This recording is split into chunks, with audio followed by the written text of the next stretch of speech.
Assalamualaikum warahmatullahi wabarakatuh. Nama saya Nisha Ika Anggraini. NIM 1261022022213.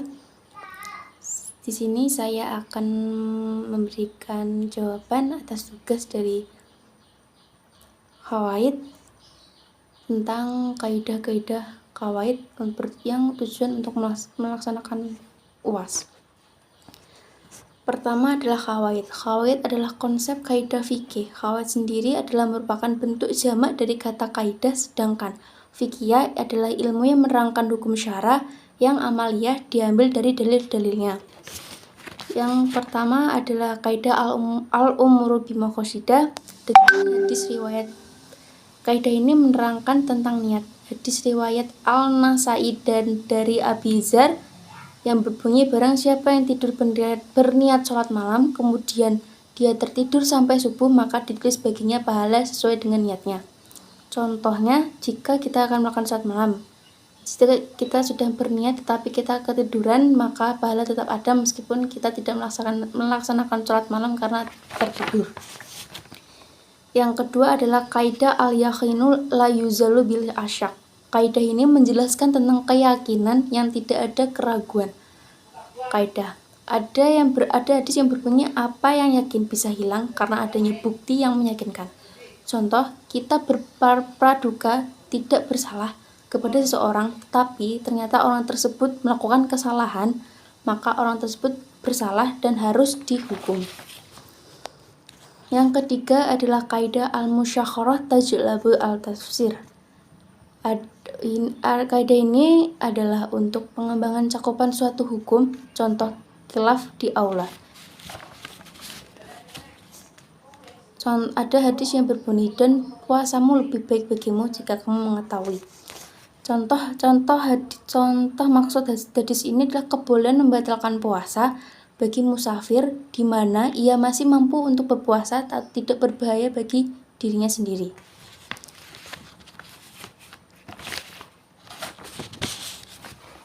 Kaidah keempat adalah kaidah al-dahruru yuzalu.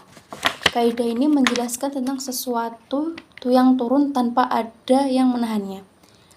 Ada hadis yang berbunyi, tidak boleh memudaratkan dan dimudaratkan. Barang siapa yang memudaratkan, maka Allah akan memudaratkannya, dan barang siapa yang menyusahkan, maka Allah akan menyusahkannya. Hadis riwayat Imam Malik. Ini contoh hadisnya adalah seperti ketaatan dalam kita melaksanakan ibadah. Hadis yang kelima adalah al-qadah al-mahkamah. Kaidah ini merupakan pengulangan atau perkataan.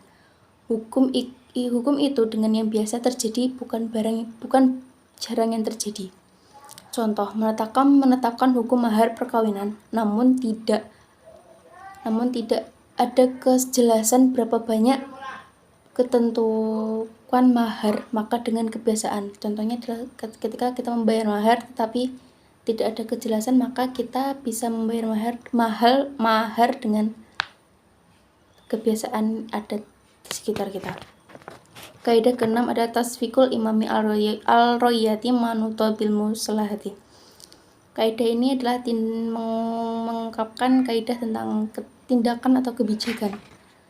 Kedudukan imam terhadap rakyat seperti kedudukan wali terhadap anak. Contoh dari maksud kalimat ini adalah seseorang yang tidak diperkenankan mengangkat imam sholat berjamaah ketika bersamanya yang sah. Kaidah ketujuh adalah al-hudud tashuhu bil syahbat. Maknanya, bukti ini menunjukkan perbuatan yang dilakukan seseorang itu adalah yang melanggar aturan, maka seseorang itu dapat dijatuhi hukuman. Contohnya ada di jarima hudud dan jarima zina atau khozaf yang menuduh zina. Kaidah ke-8 adalah al-ijtihadu la yakhudu bil ijtihad. Ini adalah makna tentang ijtihad yang tidak membatalkan ijtihad lain. Jika ada orang yang berpendapat tentang ijtihad, maka tidak dapat dibatalkan oleh ijtihad atau pendapat lain. Yang ke-9 adalah al-ridho al-bisyair ridho bima yatulu minhu. Maknanya, rela dengan adanya sesuatu berarti rela dengan akibat yang ditimbulkan. Contoh kalimat ini adalah dalam keputusan kita harus melakukan kita harus rela dengan resiko dalam keputusan tersebut. Nama kaidah ke-10 ada al-wilayatul khossah aqwa minal wilayati annah.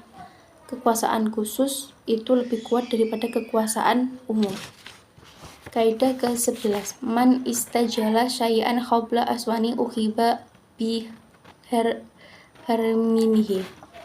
Barang siapa yang tergesa-gesa dalam melakukan sesuatu masanya, maka dia tidak akan mendapatkannya. Contoh dalam aktivitas jika kita melakukan dengan tergesa-gesa, maka segala perbuatan yang kita buat tadi akan menjadi sia-sia atau tidak mendapatkan manfaatnya. Yang ke-12 ada imalu al-kalam aula min imlahi. Menerima satu pernyataan lebih utama daripada mengabaikannya. Itu penjelasan dari saya. Jika ada kurang yang mohon maaf. Assalamualaikum warahmatullahi wabarakatuh.